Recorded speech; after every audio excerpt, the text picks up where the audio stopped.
On everyone, we got our man Sawyer Souls here today. Sold over 7 million on Amazon before his 18th birthday, which was yesterday. We just recorded a rockin' podcast for the Buy Box Bandits with Dylan. That's just coming out tomorrow. Podcast. Oh shit! My bad. Damn, my voice coming crazy right there. I did it again. Right there. Cool. So yeah, guys, we're gonna be on for 30, 45 minutes. You can ask us any questions, ask Sawyer any questions. Make sure to follow him on Twitter as well. Sawyer Souls right there. And yeah, we got 21 of you guys in here already. Got Michael, another Michael, Armand, some of the regulars in here. So any questions you guys got, feel free to speak up, man, and we'll see what we can do. But what was your Buy Box Bandits experience like? Sawyer, how do you think you did? Amazing. I loved it. Yeah, we were ripping. We had really good flow there too. Oh yeah. Right there. Do the messages just pop up in private chat? No. Click chat and you'll be able to see it. Do you see the option for chat? Let me see.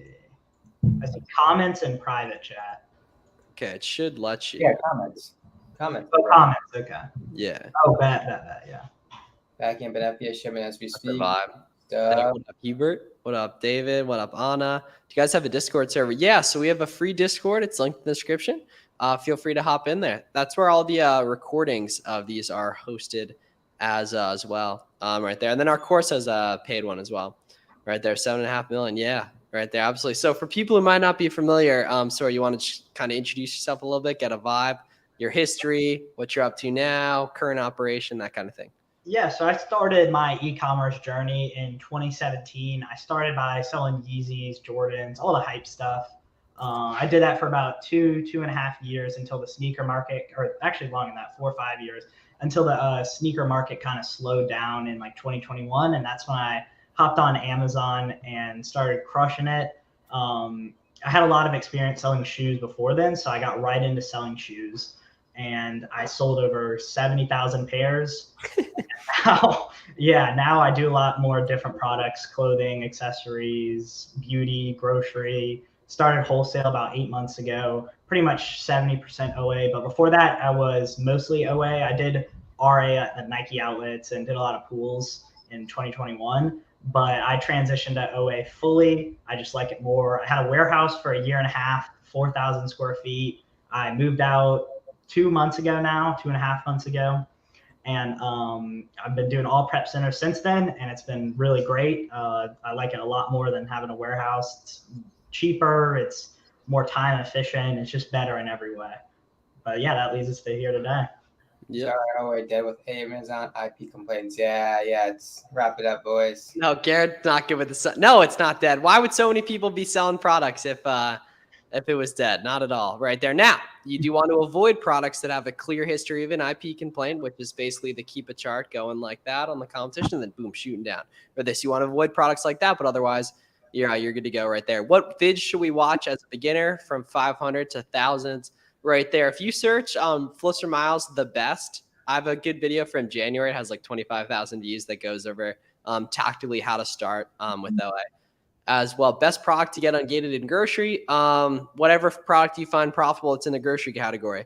Right there. You guys put in declared value when shipping FBM. Nah, I don't even think I put anything, but I definitely put 0 or don't put anything. Yeah. In terms of the option. Selling in shoes more profitable. I mean, so there is definitely opportunity in shoes. You want to, though, account for the returns, right? Yeah. And so what I tell people the people that I work with is treat it like 2 or 3x what you would typically expect from a margin perspective, right? So if your expectation in your business is 15%, if you want to say yes to a shoe, it has to be 30, right? 35.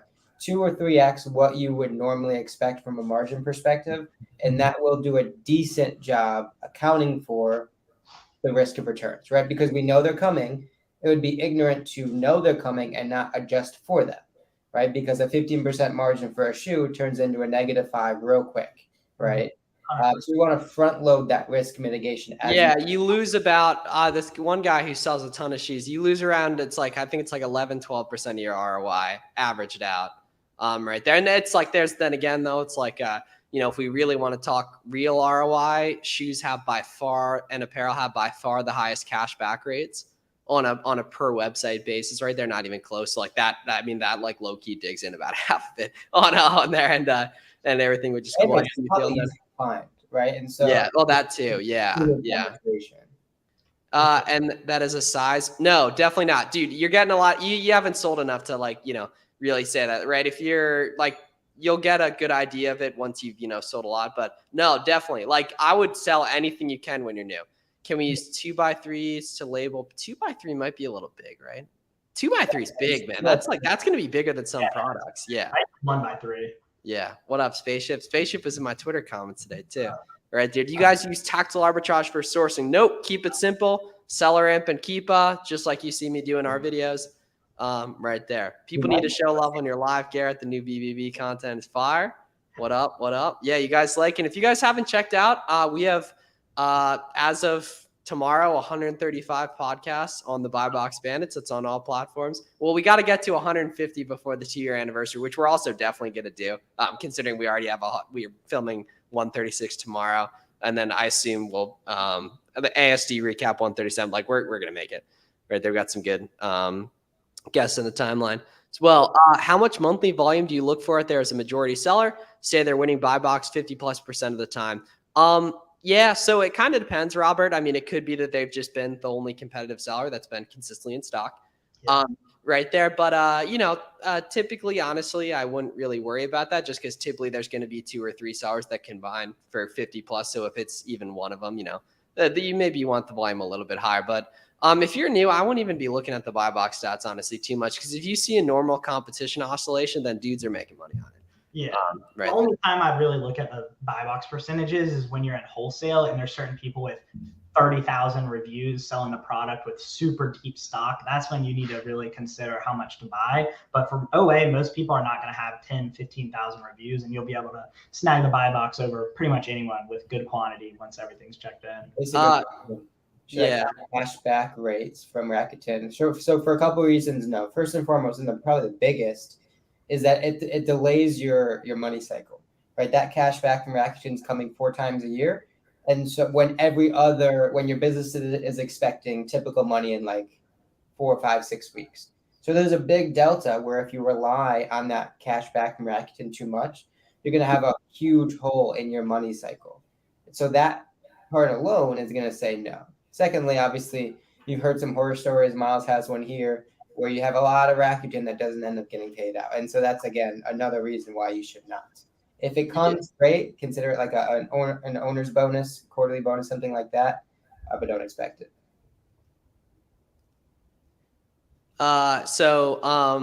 When sorry, that was completely tripping. It's been a long day. He says you shouldn't view arbitrage as a long-term business model. I'll ask him too, of course.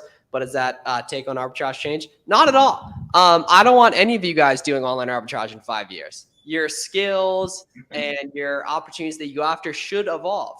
You should, I think arbitrage is a very poor way to make 500+ K a year profit. It's a great way to make 100K, but I want you guys to shoot higher than that, right? So I wouldn't plan on doing it in 5 to 10 years now. Is it still going to be a good way to make money? I would bet on it right there. But you want to be moving up an opportunity vehicle right there. A couple months ago, and it's so true. What happened? I said, you started saying that like a couple months ago. Yeah, it's like, when people, because it's a real employee mindset. I was saying this the other day, to start doing something, be like, fuck, man, I can't see myself doing that in 15 years. But that's how everyone treats books and RA and stuff like that. No, what you do now is not going to be what you're going to do in 6 months, but what you do now is going to create what you can do in 6 months, which is going to have a lot more leverage. That's another good question. Question regarding FBI. What's your thoughts on using manufacturer barcode on your items? I would not do it. Because from my understanding of the process, if you don't use your own FNSKU label, you could potentially be selling someone else's product to your customers, which you don't want, right? Yeah. Claim your own products as your own, label your own products as your own, use that FNSKU label to identify yours as yours, and you'll be okay. Do you know Prodigy, Sawyer? Yeah, I do know Prodigy. Yeah, because you think Sawyer started young, Prodigy's 14. He knows what he knows at 14. Yeah, crazy. Awesome. I would give up everything to know what I know now at 14. Not even close, dude. Not even close. Yeah, right there, I would give up everything. On upside, let's see. I have 70 stores in the U.S. now. What's opportunity for me? I'm not sure what you mean, man. What up, fam? What up, Anthony? course, true. What up, Mia? Oh man, okay, yeah, we're starting to get lit in here. What up, Mia? Dylan, do you know Mia? I do not. Really? Oh, I'm surprised. Okay, yeah, I'm surprised the Twitter algo hasn't served you any of her videos yet. I don't know. She's always coming. Yeah. Max just had his first day of high school. Really? Not yeah, yesterday. Damn. Yeah, you gotta hasn't dropped out yet. I've tried this once before and didn't make any progress. So you didn't try. Like you didn't put in what was necessary. You know that. Right there. His professional account still need to win the buy box. Yes. And if you're even asking that, like, dude, it's $1 a day. Like, come on. We got to be thinking, we got to be solving bigger problems than that. But yeah, you gotta go after it harder. Right there. Love the Buy Box Bandits podcast. Absolutely slaps. Yes, sir. More on the way. More on the way. How many months of capital is recommended not to run out of buying opportunities? I mean, like if you, I mean, I don't really know. You kind of got to just start with what you got, man. Honestly. Yeah, there's always different. Because there's been times where I maxed out all my credit cards, spent $300,000. There's still plenty more to buy, especially when it comes like Q4 and Black Friday. Oh my God, just disgusting. Yeah. I mean, from a macro perspective, and how this business evolves is there's only ever going to be two problems: a capital problem or a product problem. Yeah. Typically, when you get started, we have a big product issue, a big product problem. That's where you consume a whole lot of content, maybe invest in coaching, right? That product problem is easy to fix. What that then evolves to, though, and it really never ends, is that capital issue, right? Because then you have all sorts of products that you can buy and you never have enough money. That's where we need to get to as soon as possible. Once you do get there, then you're doing something right. Second month in, damn, that's pretty good for your second month. Yeah, any bad buys? Yeah, you learn from it, man. You know, found a great loop for a website today, hoping to get ships. Also come from sneakers. Oh, that's what's up. Cool. Yeah, damn, unlimited Nike birthday accounts. That's cool. Yeah, that's what's like, sneakers teaches you so much good stuff that translates to a much better. It's like books teaches you great stuff that helps with OA. Flipping shoes on StockX, etc. teaches you a ton of good stuff to go away. OA teaches you a ton of stuff that can help you get into wholesale, private label, software, etc. Basically, okay. The only thing I'll like actually tell you not to sell is Halloween costumes due to return rates. Like, don't sell it, Jake. I've heard that too. Yeah. Like right there. I mean, think about it, right? There's not like shoes where you can resell or return, right? What are you gonna do with a Halloween costume that gets returned November 1st, November 5th, right? You're kind of out of luck, and so it's not necessarily the slowing of the money. It's a lot of sunk costs that you're gonna have to deal with. Are there opportunities for seasonal product for Halloween? Yeah, so Halloween's definitely going to be smaller than other holidays, but there's definitely people that run it up heavily. If you do keep a product finder, text field like candy, text field Halloween, and then filter for stuff that's going up in price, I'm going to be able to make a good bag. Candy and decorations will always have much lower than the costumes. I like to focus on those too. Facts. Is your I don't want to all right, dude, get out of here. All right, like that dude's getting put in timeout right there. Do you worry about not getting your money back when you invest so much? No, I worry about not getting the life I want from not putting the time into the stuff that will get me there. No. I mean, everyone has a different risk tolerance, but your confidence is going to compound and your confidence is going to grow as you gain experience. So maybe you don't go completely deep and over leverage yourself in the first month. Maybe you work for 5 months, build that confidence, build the data fluency, and now you approach it next Q4 or next holiday or next time there's a huge opportunity and you can crush it, right? Something that Miles and I talk about all the time is like just time in the game, you'll be able to capitalize and compound more on the opportunities, right? So maybe our first back to school, we didn't buy all the backpacks we should have 2 or 3 years ago. But then the next time around, we saw the cycle once, we saw what happened once, and now the second time, I'm not going to make that mistake again, right? Take notes as you're going through all the different cycles of the year so you know what to expect. And you can refer back to those notes time and time again, right? When does the volume start to pick up for back to school? When do the backpacks start to go crazy? When do the prices go up? When does the volume start to increase on Halloween stuff, on Easter stuff, on all these things that you're going through? Iterate, take notes, document so you can refer back to it. Sawyer and I were talking about on the podcast. A replenishable is not something that just happens and comes, you can sell all year round, right? There's tons of replenishability opportunities inside each of the holidays. You only get to reap the benefit of that if you document properly, if you store those leads in an organized way, and in a way that you can refer back year after year, time and time. And so you can double down on the work you already put in.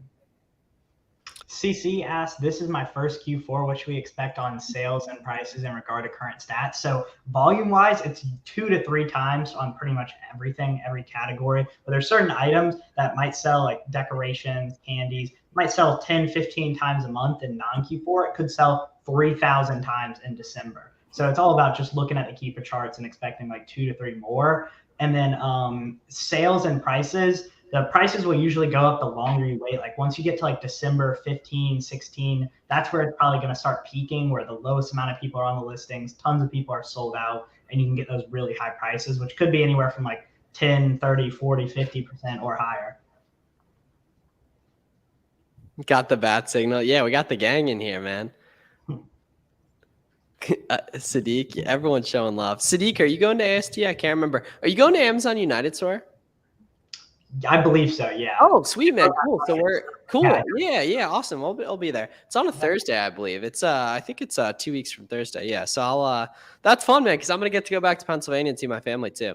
Nice. So that'll be good right there. Our crazy level, save them for next year. That makes sense. You guys ready for small and light to auto enroll for every I mean, you don't really have a choice, but yeah, I don't say it sounds like a good plan. Yeah, I guess. Like you're right there. Cool. So we got 180 you guys in here. Yeah. So thanks for being here. Make sure you're following Sawyer Souls and All Out Amazon Online. Right there. Damn, you're in Lancaster. So Garrett used to live very close to Lancaster, and I used to go to college close to Lancaster. I've been to those outlets back in the day. Oh man, it's good times, man. So you used to learn a lot of. I remember one time I went out and got pretty hammered at college, and then drove to the outlet the next day. Went in, looped, came out, threw up, and then drive home and went back to sleep. That's hilarious. Those outlets are great. Yeah, bro, that's a great advantage being out there, man. The Philly ones are great too. They're not actually in Philly. They're in like yeah, they're at like that's like far. Like, but yeah, the Philadelphia premium. Drive right from one. You used to hit up 3 all in one sequence, right? Dude, this is when I like learned everything. That's when I was listening to a lot of like Avery stuff back in the day. Where was the early? What's up? Where was the third one in Maryland? So there's one in there. There was a Nike out in Maryland. There's not anymore. Not at that one. They shut it down. And then there's an Adidas out. There is an Adidas outlet in Gettysburg, PA that I used to run up. Right there, Gary's. What up, Danny? Danny's going to be at ASD too, I believe. Right there. What are your plans for the future?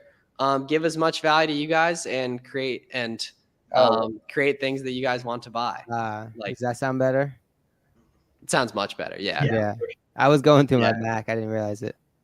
I own the outlets here. Yes, sir. Sadiq, man. My goal in the next like couple of years is to get to like $1 million, $2 million a month, doing like primarily wholesale, a little bit of arbitrage, and then start a private label brand. Hopefully, exit for 7 figures and kind of mix in real estate while I'm doing that. Yeah, you're gonna have to put the cash somewhere. Yeah. Yeah. Now, let's go. That's what's up. Damn, over 20 tries right there. I own the outlets here. Absolutely. Do you know Sadiq Sawyer? I've heard the name. Yeah, he's one of our guys. Yeah, he's awesome. Right there. Yes, and he's I believe a former shoe guy actually, but he's near us in Philadelphia too. Right there. Cool. Sweet. So keep the questions coming, everyone. We're on hanging out. Let us know what you guys need. What do you guys think? If you guys will go around, what's your biggest prediction for how the Amazon space is going to change the next 2 or 3 years? Oh, that's a good question. I honestly don't think wholesale will change much. Yeah. I think that space is barriered enough, is gated enough where it'll probably remain pretty steady. I do think there's going to be a pretty big shift in continued support from brands wanting to outsource the Amazon space, the Amazon initiative to professionals like us. So I don't think there's anything changing with that. I mean, naturally, OA is going to be more people are going to join, right? Retail sites are probably going to continue to crack down. So you're going to have to continue to get more creative with getting around cancels and manufacturing that margin. But there's always going to be arbitrage between the retail prices and Amazon. That's not going anywhere. You may just have to look harder, but that's just the nature of it.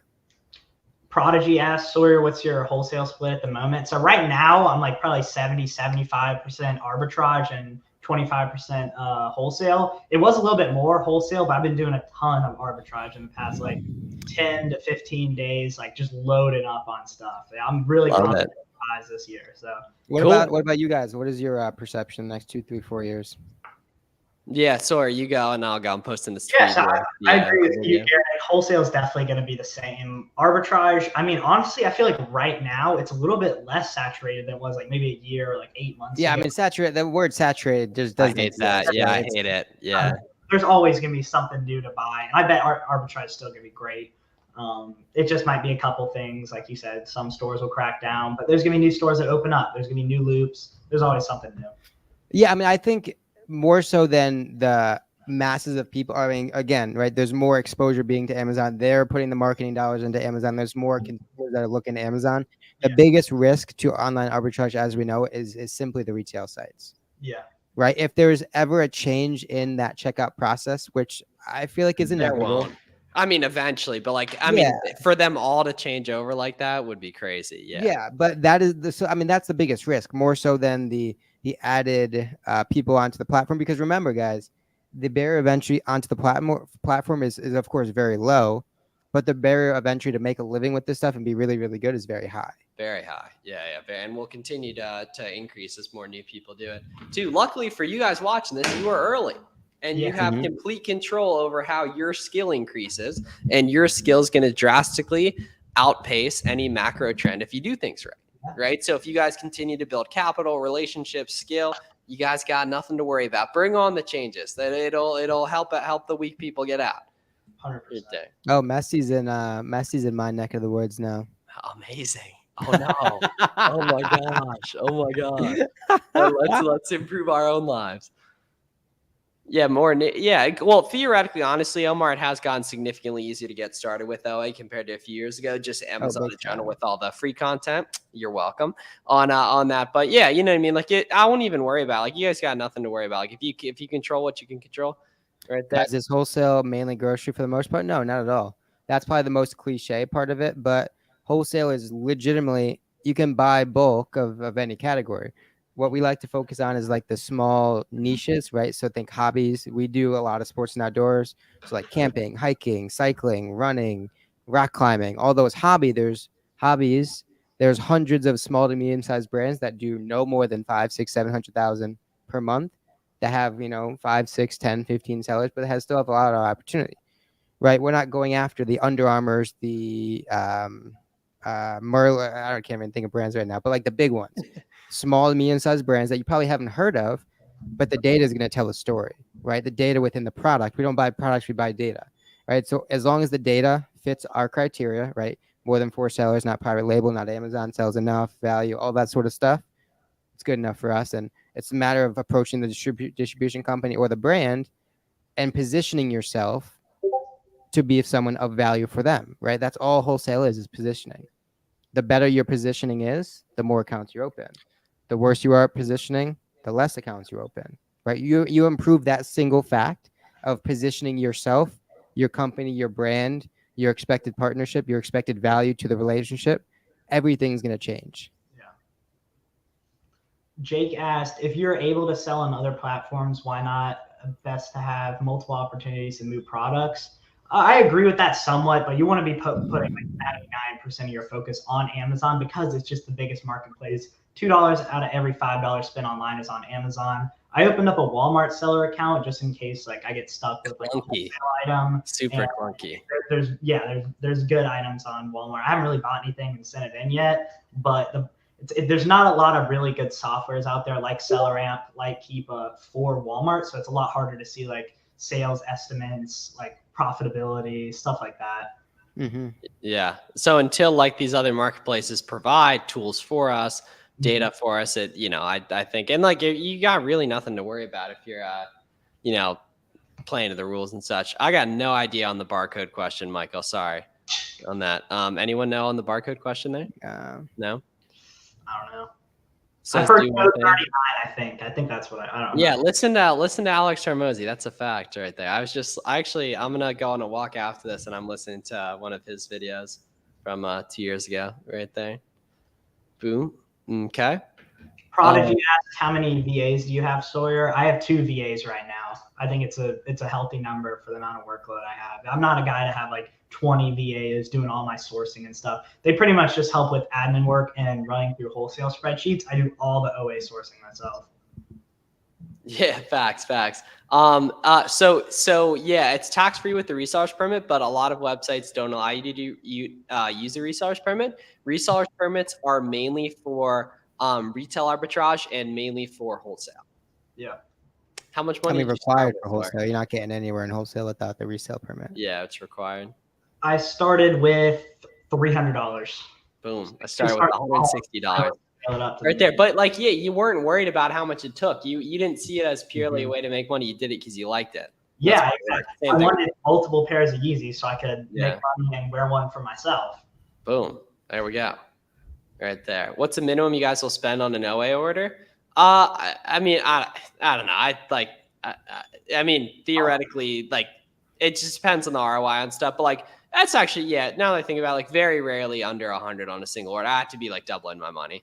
Yeah, so for me, I look at it in terms of profit. So if I'm adding on a new ASIN, like let's say it's just a grocery item, it's one ASIN, no variations. I'm looking to make at least like $200 on that ASIN for like a 30-day sales quantity. Anything lower than that, it just kind of gets too messy. You'll have too many ASINs. Like there was a time where I had like 1,000 active SKUs, but I prefer a ton, like 400 or 500, especially with shoes, because you'll buy way harder to manage. Yeah. 10 different sizes, that's 100 variations right there. So it's a lot easier to reprice when you have lower ASINs and you can focus on squeezing more margin out of those products. Well, and each new ASIN's added risk, added exposure, right? Every ASIN you add is added exposure for market volatility, added exposure for IP complaints, authenticities. Every ASIN you add is more risk for your business. And so, like, to Sawyer's point, you want to justify it. Right. And he offers a good point. That's something I talk about all the time, right? Creating a sort of a value metric for every product that you bring on, right? Not necessarily looking at products in a binary nature, profitability and velocity. Why not combine the two and create a threshold that all products you onboard need to meet, whether that be for you 100, 500, 400, 300, whatever it is. There's multiple ways to get there, right? So you can sell a product 100 times for $5, but you could also sell a product 250 times for $2. Both get you to that $500 metric, that value, and it allows you to just make a lot more efficient decisions by comparing apples to oranges and creating a common denominator across all the products that you're looking at. Oh, damn! You're starting with 13K. Yeah, that's fine. That's a ton, man. Good work on shoes. Yeah, right there. Thanks for doing this. Of course, P-Dubs. Any plans for Friday after Amazon Unite? That's a great question, man. I think I'll either go to Pennsylvania before or after. I'm thinking I'm probably going to go before. It actually is kind of convenient, man, honestly, because I'm getting home for ASD like the 22nd, 23rd, and then Amazon United's like 9 days later. But it's like a pretty good. I thought it was going to be like a 2-day takeaway from it, but no, it's pretty nice having that split up right there. So I'm going to have like a week back in Miami, and then I'm going to do a couple of days in PA. I got no idea, though. I assume I'll fly out of Newark back to Pennsylvania, which would probably be the next day, like the Friday morning, but we'll see, kind of depending on the situation right there, but that'll be fun. I never really spent time in New York, so that'll be good. I believe that's where it's located. It's either New York or City. I looked it up today. Cool. Where's the squad? What do you mean? Warner and the boys. Billy's been lacking on the streams right there. Nope, no need to do any keyword stuff. Just use Seller Imp and Keep Up for product research, man. Spend some time just watching some reverse sourcing videos on my channel, Product Research. You'll quickly get a sense of kind of the buzzwords and software we like to use, because I think you're thinking of private label right now, which definitely does still work right there. Started pumping RA and FBM. Yeah, you like diversify your risk a ton when you do that too, right there. That's interesting though, that you started the 150. That's what's nice though on that small, like you can't really lose much on that. Like, okay. Yeah, got you. Right there. All right, let's go around the panel again. What's the biggest mistake you think beginners make that most people miss? Biggest mistake beginners make? Yeah. Honestly, looking for the perfect product. It's not there. It doesn't exist. It happens a lot with the people I work with, probably because I'm so like analytical in terms of how I approach product. Yeah. I think a lot of people get stuck with looking for the absolute perfect scenario when it's a matter of judging where you can kind of sacrifice, right? This product, you may give up a couple margin points, but you add some velocity, you add some ease of purchase, you add some stability, right? Not every product is going to be perfect, but consider products as sort of like those four legs of a stool: ease of purchase, profitability, velocity, stability, right? All those sorts of things interconnect to create the story of a product. And every single one of those, if you think about like a sliding scale, they're not all going to be 10s. One may be a 6, one may be a 4, one may be an 8, right? That's kind of the nature of it. And I think it's early on. It's easy to get over analytical and what's it called? Analysis paralysis. Someone asked, when will backpacks start to slow down on Amazon? They've Don't already. worry about it. Well, yeah, but like the market's gonna tell you, like it's on different. Like there's people who manage to lose money on backpacks, which is fucking wild to me. But they did right there. And meanwhile, a ton of people are making money on them, right? Yeah, like the market's gonna tell you, it's gonna be early September, but I would much rather you going off the certain date on your certain listings, and it's gonna be listing specific. Yeah. Right there. But usually the peak in my experience is like August 1st, August 10th. Yeah. Yeah, 5th to the 15th, especially too. Victor, yeah, I mean it's a good point, right? If you hit enough singles, you're gonna get lucky, quote unquote, to find those home runs, right? Yeah. You're not looking for home runs; you're looking to continue to hit singles, because ultimately that's gonna make 80% of your business, right? If you keep looking for those singles, some of those singles you'll be able to replenish and restock, which we love. Some of those singles will end up being home runs, and some will be doubles and triples, right? So if you just simply look for singles, simply just look for those solid foundational products, you'll get lucky on some, you'll be able to restock and replenish some, and you're just going to continue to lay the bricks of the foundation ultimately until you have something significant to show from it. Yeah, definitely. There were a ton of like, a lot of stuff picks up. I mean, basically everything picks up during Q4. So that's going to be a time, especially for you, Shane, being in Oregon. No tax. Some of my items are reserved. Don't worry about it. They're in a FC transfer right there. Sawyer, did you mention biggest mistake beginners make? Yeah. I think one of the biggest mistakes is when you're paying sales tax when you don't need to be, when you can easily send to a. But as a beginner, though, beginner, I'm talking day one. The people in the stream asking. Okay. That's a good question. Maybe making buys that are not returnable, going over investing on certain things when you should just test it out, go light, go wide, don't go really deep on a couple products that you just started selling. That's the main advice. Yeah, I would say the networking part of things, and then just overall, just like being afraid of taking action. Like that's like the biggest poison to most people's. Because like if you just have a bias for action and just take shots on goal, like shit's gonna work, right? You're gonna make mistakes. Of course, you're gonna make fucking mistakes, but you're gonna learn so much quicker. It's like I tweeted this a little while. It's like the 19-year-old who goes to the thrift store and scans books when he has $300, like makes progress so much quicker than the guy, with an insurance job that like is super scared to start right there. Do you leverage credit? Oh, do we leverage credit? Yeah. Got to when you really want a Chad scale. So Jess, we're not talking about private label right there. We're talking about reselling stuff. Where are the women on here? Garrett, you got any? I don't know. What was the question? Where are the women on here? Man, we try. I'm actually curious. Let me look up the viewer demographic. No, that you said try like a beginner Amazon seller telling me they've tried. Like you said, next you're gonna tell me you had no luck or that it wasn't for you and that you need a refund. Okay. Let's see. What are my analytics right here? Audience. Let's see. My guess is 97%. No, all right. 18% female. All right. Oh, mine is not that high. Let me check. Yeah. Okay, cool.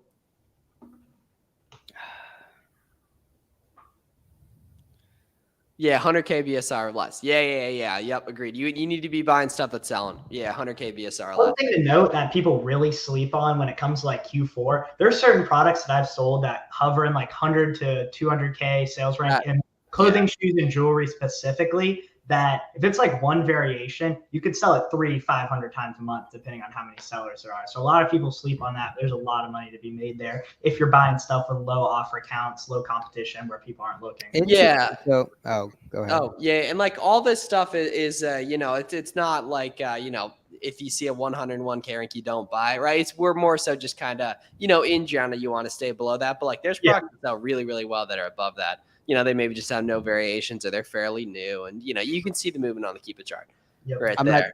I'm at 12% female, but interestingly enough, females watch my content over 10% more average viewership or like watch time. Watch time. Yeah, that's Okay, interesting. Yeah, something to think about right there. Okay. I mean, that seems pretty significant. Yeah. That percent is pretty heavy. They're up to almost 50%. So it means that the people that do the females that do watch are more serious than the average male. Probably. I can see that. How much money do you need to start? Start with whatever you got. Start with whatever you got right there. Yeah, because if you're watching the stream, you're clearly serious. You clearly are committed to this stuff. So start with what you got and let the rest follow. Put one foot in front of another every day. My mistake was not looking at ranking, but SellerAmp makes it so dang easy, bro. It literally equivocates a sales rank to an estimated amount of sales per month. It doesn't get much easier than that.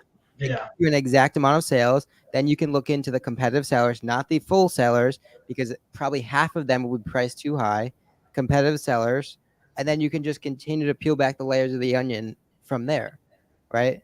What's the buyback? Are there any skewing factors in terms of like a dominant variation or a dominant seller, those sorts of things? Yeah, if anyone needs a sick free guide right here, use this document. I put this together for you guys. It's full of sauce. It's linked in the description. I'll post the link here too. Go use it. It's full of tutorials. It explains how the model works. If you can read this for like 30, 45 minutes, you'll know everything you need to know. It has all the terms you guys need to know. FAQ, you can zoom around this thing right here as well. Use the free guide, guys, the document right there. It's in the description. Put a link right there. What up? That's some sauce right there. That's use that. I would have learned like way quicker. How much FBM do you do? 0. Haven't done it in probably like a year and a half, 2 years. Yeah, I'm done with that. I mean, during Q4, your parents raise you better than not during Q4. So you know these things. Right? Maybe. I don't know. With the prep centers, it's a little bit harder because it's kind of do it yourself, bro. Do it yourself. Right there. We need this back. What are you going to work more when you have kids in 20 years? No. We need the wealth right now, bro. Do you guys send in products every day? Not every day, but back in the day, yeah. When you're new, definitely, ideally, if you can. But, we all have different schedules. SellerAmp will be your best friend. Yep. Do you need permission by the brand to resell? Nope. First sale doctrine right there. And no, right there. Don't sleep on Keepa. Yes, sir. SellerAmp and Keepa, the sauce. I use SellerAmp in a store today. Sold 2 items. I purchased at 2 and sold for 59. SellerAmp magic right there, baby. Let's get it. That's a beautiful. That man smiling on the beach. That's where you have to live. That's love right there. Yeah, you gotta love to see that, man. That's what the universe is giving him. The energy he's putting out. That's a beautiful thing. Generate the wealth, boys. Generate the wealth. Damn, shitload of you guys just looked at the document. I see there's like 10 new people on it. Yeah, clicking around on that bitch right there. That's awesome. Prodigy asked Sawyer, how do I do high school on a Q4? I moved to virtual school once I started scaling up and eventually just left that. It's tough to do it when you're in class. It depends on your school though. My school was no phones at all. If they saw them, they would take them, even if it was in your pocket. So it's really difficult to do anything business related. I'd have to go to the bathroom to buy Supreme drop. It was very difficult doing that from school. Yeah, but I mean, it's like people are doing this with like a job and shit like that. So like, trust me, you're fine. Like in terms of, especially time, like you're at a massive advantage. Where do you get the best price when you send into Amazon? Not sure what you mean by that. Yeah, so the nice thing is that most of that's going to be through UPS, and it's insanely cheap. Shipping. Right there. Yeah, absolutely. Source and send in products. Source every day, not send in products every day though. Do you recommend sourcing online or in person? Both. Mainly in person when you're new, mainly online to scale, which you're going to see, as you get into that process. That's good, man. You might be sick on Cyber Monday.